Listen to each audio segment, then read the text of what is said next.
BJP के द्वारा महात्मा गांधी को साइडलाइन करना मुझे समझ में आता है, लेकिन आम आदमी पार्टी के द्वारा महात्मा गांधी जी को साइडलाइन करना मुझे और आपको समझ में नहीं आ रहा। और सोशल मीडिया पूरा पटा हुआ है इस सवाल के साथ कि आखिर आपने महात्मा गांधी को साइडलाइन क्यों किया। देखिए, भगवत मान अभी नए सीएम बने हैं आम आदमी पार्टी के पंजाब में। ये तस्वीर देखिए, भगवत मान के पीछे दो तस्वीर आपको दिखाई देंगे, एक भगत सिंह और दूसरे डॉक्टर भीमराव अंबेडकर। यहाँ सवाल शुरू हो गया है कि आपकी तस्वीरों के अंदर महात्मा गांधी क्यों नहीं है। और आपको याद होगा कि पंजाब विधानसभा चुनाव से पहले ही अरविंद केजरीवाल ने कहा था कि अब वो अपने ऑफिस के अंदर भी भगत सिंह और डॉक्टर भीमराव अंबेडकर की तस्वीर को लगाएंगे। निशाना था पंजाब का विधानसभा चुनाव, क्योंकि वहां के यूथ के अंदर भगत सिंह को लेकर के एक अच्छा खासा क्रेज है, उसको इनकैश करना चाहते थे अरविंद केजरीवाल, उनको इनकैश कर लिया। लेकिन अरविंद केजरीवाल आम आदमी पार्टी के संयोजक हैं, इनकी राजनीति ही महात्मा गांधी के नाम से शुरू होती है और इन्हीं के नाम की वजह से राजनीति के अंदर आते हैं। और राजनीति जब करना शुरू करते हैं तो महात्मा गांधी को आप साइडलाइन कर देंगे। इतना आसान है महात्मा गांधी को साइडलाइन करना। वीडियो को शुरुआत अगर मैं करूं तो क्या मैं ये दो चीज कह सकता हूं कि महात्मा गांधी जी अगर नहीं होते तो क्या हम नाथूराम गोडसे के बारे में पढ़ रहे होते? अगर गांधी जी नहीं होते तो क्या आम आदमी पार्टी के संयोजक अरविंद केजरीवाल, जिन्होंने महात्मा गांधी की 4 सूत्र को कट कॉपी पेस्ट करके सत्ता हासिल की, तो क्या वो सत्ता को हासिल कर पाते? बिल्कुल नहीं कर पाते। IRS थे, रिटायर होते, एक्सपायरी डेट आती, दूसरी दुनिया के अंदर जाते,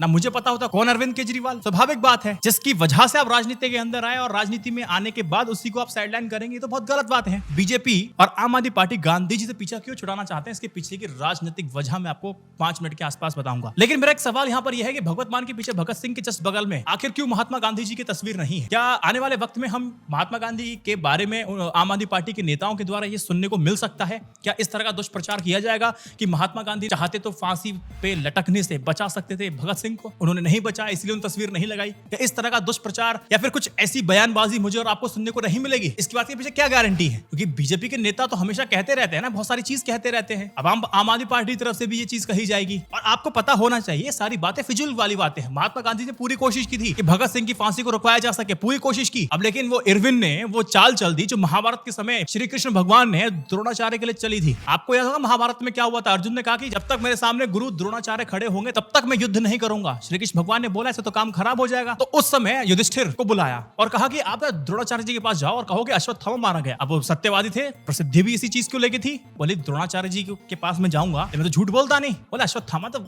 हाथी का नाम है, वो मर गया, इतना जाकर तुम्हें कहना है। बोले अश्वत्थामा मारा गया, बस इतना कह के आप आ जाओ। नरोवा कुंजरोवा, बस इतना कह के आप आ जाओ। चले गए युधिष्ठिर जी द्रोणाचार्य जी के पास और बोले कि गुरुदेव प्रणाम, अश्वत्थामा मारा गया। ये वाक्य पूरा हुआ नहीं कि शंखनाद बहुत तेजी से करते हैं। आगे क्या बोला कि जानवर मरा, कि आपका बेटा मरा, वो आगे की बात सुनी नहीं इन्होंने। बस आपका बेटा मारा गया और शुद्ध बुद्ध खो गए और युद्ध चालू होता है। और युद्ध कैसे जीता जाता है महाभारत का, ये आपको पता है। इरविन ने बिल्कुल ऐसे ही किया। आपको याद होगा कि अगर आपने इतिहास पढ़ा होगा तो इंग्लैंड में एक नेता ने बुलाया था महात्मा गांधी को राउंड टेबल बात करने के लिए। अब महात्मा गांधी जी आइए, महात्मा गांधी जी पहुंचे नहीं। अब वहां बड़ी खिल्ली उठी जिस नेता ने बुलाया, बोला कि गुलाम भारत का एक व्यक्ति आपसे मिलने नहीं आया। इरविन को आदेश देने वाले व्यक्ति, वो नेता कौन था? वो नेता और कोई नहीं, वो ब्रिटेन के PM मैकडोनाल्ड थे। अभी बात ईगो पे लग गई। वो उस वक्त का अगर वाइसराय अगर आप देखेंगे तो उस वक्त के वाइसराय थे इरविन। इरविन से कहा अगर आपको अपनी नौकरी प्यारी है तो आपको महात्मा गांधी को मेरे टेबल पे लाना पड़ेगा, चाहे कुछ भी करना पड़े, करो, मेरी इज्जत की बात है। अब इरविन महात्मा गांधी के पास जाते हैं और कहते हैं कि आपको चलना पड़ेगा साहब, आप जो कहेंगे आपकी सारी बात मानेंगे महाराज जी, चलो। बस हाथ पैर जोड़ने लगे। भैया उसको तो नौकरी प्यारी थी अपनी। भगत सिंह को सांडस के फर्जी केस को लेकर के जेल के अंदर डाला हुआ था, तो लोगों ने महात्मा गांधी से बोला कि आप जाकर के कहिए कि इनकी फांसी रुकवाइए, इनको जेल से बाहर निकलवाइए। ठीक है, बाकायदा पार्लियामेंट में ऐसा हुआ भी। महात्मा गांधी ने मांग कर दी और कहा कि जितने भारतीय कैदी हैं उन सभी को आप बाहर निकालेंगे। बस जैसे इरविन के द्वारा घोषणा होती है कि भारतीय कैदियों को हम बाहर निकालेंगे, इसी बीच सारे पार्लियामेंट्री जो बैठे हुए थे ना, सब ताली बजवा दी ऐसे करके। और बाद में क्या बोला वो नहीं सुना। बाद में ये बोला गया था कि देखिए जितने भारतीय कैदी हैं उनको छोड़ा जाएगा, लेकिन जो अपराधी है उनको छोड़कर, जो अपराधी उनको छोड़ करके महात्मा गांधी नहीं सुन पाए, वो तालियां बज गई। महात्मा गांधी ओवर कॉन्फिडेंस में मीटिंग करके आते हैं और जब भगत सिंह को फांसी देने का वक्त आया तो महात्मा गांधी से टिपिट्टी गुम। बोले ये क्या हुआ, आपने तो बकायदा एक रिजोल्यूशन को पास किया है पार्लियामेंट में, बकायदा दिखाइए। इरविन बोलता है अरे वो सब छोड़ो महाराज, आप ये देखो क्या लिखा है कि हम सारे भारतीय कैदियों को छोड़ते हैं सिवाय अपराधियों के। साफ तौर पर साइन भी हो रखा है। तो महात्मा गांधी के उस ओवर कॉन्फिडेंस के चक्कर में वो भगत सिंह को नहीं बचा पाए। हाँ, इस बात को आप लोग कह सकते हैं कि हाँ इतिहास में सबसे बड़ा ब्लंडर महात्मा गांधी ने किया था, तो लेकिन सब कुछ महात्मा गांधी पर डाल देना भी तो गलत है। उस वक्त कांग्रेस के मानवाधिकार के लिए लड़ रहे थे पटेल साहब, वो भी तो थे। वो कांग्रेस को साथ लाते दबाव बना सकते थे मानवाधिकार को लेकर के, अंग्रेजों पे दबाव बना करके फांसी रुकवा सकते थे, क्यों नहीं रुकवा पाए? जवाहरलाल नेहरू थे, क्यों नहीं रुकवा पाए? मानते हैं कि महात्मा गांधी जी के द्वारा एक बहुत बड़ा ब्लंडर हुआ था, वो गलती उनकी थी, लेकिन सारी ही गलती उनकी थी, तो ये भी गलत बात है ना। सरदार पटेल भी थे जो बीजेपी की अपनी प्रतीक बना लिए हैं, जवाहरलाल नेहरू नेहरू भी थे, है ना, बहुत सारे नेता थे। महात्मा गांधी बहुत स्मार्ट थे, इस बात को समझना पड़ेगा। आंदोलन कर करके भारत को कैसे आजादी दिलवाई आपको समझ में नहीं आया, क्योंकि आपने किताब अभी नहीं पढ़ी है। मैं आपको एक बात बता देता हूं, तुर्की का विभाजन आपको याद है, अंग्रेजों ने कर दिया था। मुसलमान तो उनका साथ दे रहे थे अंग्रेजों का। अब जब तुर्की का जब विभाजन कर दिया तो खिलाफत मूवमेंट स्टार्ट हो जाता भारत के अंदर। महात्मा गांधी को बात पता थी कि अगर हमें पूरा भारत में अगर आंदोलन लेकर चलेंगे, सभी मुसलमानों को साथ लेकर चलेंगे, एक बड़ा आंदोलन करेंगे, तब हम सफल हो पाएंगे। तो महात्मा गांधी को समझ थी, और तुर्की विभाजन को देखने के बाद महात्मा गांधी ने कहा था कि एक हफ्ते के अंदर इस जो तुर्की विभाजन किया है इसको दोबारा से रद्द करना पड़ेगा। महात्मा गांधी को पता था ये ऐसा होगा ही होगा एक हफ्ते में। तो महात्मा गांधी क्या करते हैं, खिलाफत मूवमेंट में जाते हैं और अध्यक्षता करते हैं, और एक हफ्ते के अंदर अंग्रेजों ने क्या किया कि उस तुर्की विभाजन को रद्द कर दिया। अब मुसलमानों के अंदर महात्मा गांधी की छवि बहुत बढ़ जाती है, और अरे खुदा मेरे महाराज, मतलब इस तरह की बात होने लगी। तो महात्मा गांधी का कद और बढ़ गया। तो उस वक्त महात्मा गांधी की एक आवाज में हिंदू मुसलमान पूरा देश इकट्ठा हो जाता था। नॉन कोऑपरेशन मूवमेंट आपको याद होगा, महात्मा गांधी को उसमें तो पागल कहने लगे थे लोग। सुभाष चंद्र बोस, जवाहरलाल नेहरू और पटेल साहब कहने लगे पागल हो गया, ऐसे शब्द, मतलब एक तरह से भारतीयों ने ही महात्मा गांधी के खिलाफ ही खिलाफत करना शुरू कर दिया था। नॉन कोऑपरेशन मूवमेंट के दौरान जो गोरखपुर से कुछ पहले एक छोटा सा गांव पड़ता है चौरी चौरा, जहां पर 22 पुलिस कर्मियों को फूंक दिया गया भारतीयों द्वारा, तभी महात्मा गांधी ने इसको क्या किया कि हम इसको स्थगित करते हैं। महात्मा गांधी को पता था, बहुत बड़े दूरदर्शी थे, उनको पता था कि अगर मैंने आज ये मूवमेंट अगर नहीं रोका तो ये मूवमेंट को दबा दिया जाए, क्योंकि हिंसा इसमें शुरू हो गई है। हिंसा शुरू हो गई है, अब क्या करेंगे अंग्रेज, जो बड़े बड़े 4-5 नेता हैं उनको पकड़ के मारेगी। अगर ये नेता मर जाएंगे तो हम कभी भी आजाद नहीं हो पाएंगे, और हमारा आजादी का जो सपना है वो काफी आगे चला जाएगा। तो उन 5 नेताओं की जिंदगी बचाने के लिए महात्मा गांधी जी ने उस आंदोलन को समाप्त कर दिया। अंग्रेज को पता था कि महात्मा गांधी की एक आवाज में सैकड़ों की भीड़, लाखों की भीड़ एक साथ जुट जाती है। तो अंग्रेज चाहते थे कि महात्मा गांधी को गिरफ्तार करें, वो लेकिन नहीं कर पाते थे क्योंकि इनका जन समर्थन है। लेकिन जब नॉन कोऑपरेशन मूवमेंट को स्थगित, पोस्टपोन किया गया, तब लोग थोड़े से खिलाफ हो गए थे। महात्मा गांधी को 6 महीने के लिए जेल के अंदर डाल दिया। अब महात्मा गांधी ने सोचा कि यार तो 2 साल तो वैसे भी हो रखे, और बाहर मुझे लगता नहीं कि लोग कुछ कर भी पाएंगे। तो उन्होंने स्वास्थ्य खराब का बहाना बनाया, फिर अधिवेशन होता है, वहां जाके कहते हैं कि आप लोगों की कृपा की वजह से मैं छूट करके आ गया। जबकि अंग्रेज ने बोला कि आपकी स्वास्थ्य खराब है, बाहर चले जाइए, कोई बात नहीं, फिर हम आपको दोबारा अंदर ले लेंगे जब आप स्वस्थ हो जाएंगे। अब महात्मा गांधी अधिवेशन में जब जाते हैं, कहते हैं कि आप लोगों की कृपा की वजह से अंग्रेजों ने मुझे छोड़ दिया है। वो कहानी वहां पलट देते हैं। बहुत स्मार्ट थे महात्मा गांधी, ऐसा नहीं है कि मतलब आप कुछ भी कहकर चले जाएंगे। बहुत स्मार्ट थे महात्मा गांधी, चले गए, क्योंकि अंग्रेजों को पता था कि अगर महात्मा गांधी की मृत्यु के जेल के अंदर हो जाएगी तो पब्लिक छोड़ेगी नहीं, फ्राई कर देगी हमें। तो महात्मा गांधी चतुर चालाक तो थे। हम बहुत छोटी छोटी बातों को लेकर कुछ भी कहना शुरू कर देते हैं।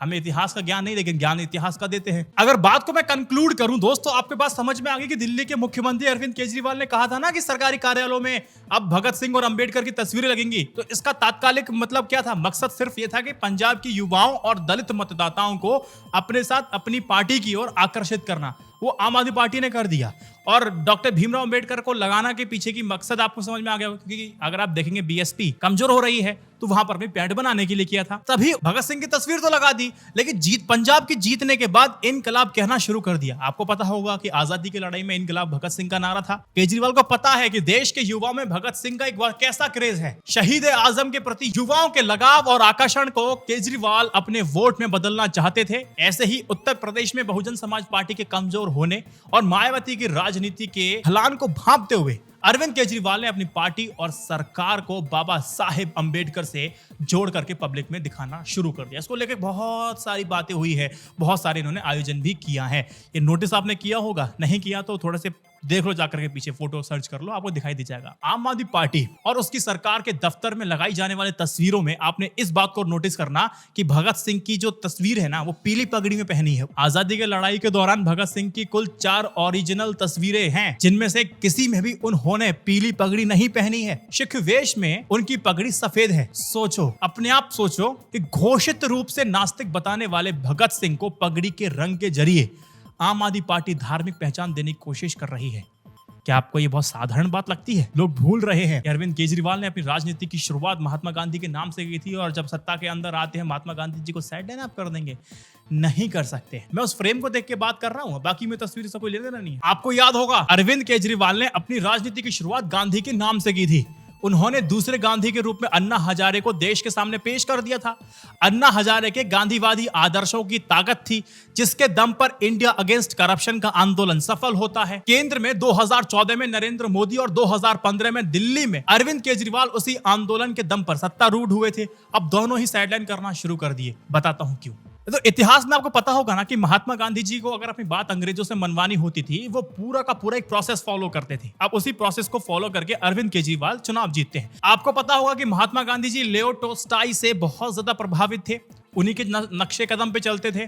पहले महात्मा गांधी सत्याग्रह करते थे, भूख हड़ताल करते थे, बहिष्कार करते थे, फिर बाद में हड़ताल करते थे। अरविंद केजरीवाल भी यही करते थे। पहले सत्याग्रह किया, सरकार ने नहीं सुना, फिर भूख हड़ताल करनी शुरू कर दी, तब भी सरकार ने नहीं सुना, फिर बहिष्कार कर दिया, बोला कि बिजली का बिल शीला दीक्षित को माफ करना पड़ेगा, नहीं किया तो बहिष्कार करना शुरू कर दिया, बोला कोई बिल नहीं देगा। चौथी पड़ाव में फिर क्या होता है, भैया जब बहिष्कार आप करेंगे हालात बिगड़ेंगे, फिर प्रशासन उसमें आएगा। अरविंद केजरीवाल ने हड़ताल करनी शुरू कर दी, हड़ताल होगी, सबने हड़ताल की और शीला दीक्षित की सरकार गिरा दी। तो इस तरह से अरविंद केजरीवाल ने पूरा खेल खेला था। तो एक बात आपको समझ में आ गई, जाहिर है कि गांधी के प्रयोग से आंदोलन सफल होते हैं और उनके नाम से वोट भी मिलते हैं। फिर दोनों ही गांधी जी को क्यों छोड़ने चाह रहे हैं और क्यों छोड़ दिया? देखिए, हो सकता है कि दोनों को ये लगने लगा हो कि वो जिस किस्म की राजनीति करेंगे उसमें गांधी जी के आदर्श बाधा बनेंगे, तभी दोनों सरकारें भी महात्मा गांधी के आदर्शों से दूर होती चली गई और राजनीति भी उनके मूल्यों से बहुत दूर होती चली गई। इसलिए दोनों ही पार्टियों ने महात्मा गांधी को छोड़ करके अपने नए नए प्रतीक को तलाशना शुरू कर दिया। जिस तरह से केजरीवाल ने 2011 में अन्ना हजारे को दूसरा गांधी बता करके पेश किया,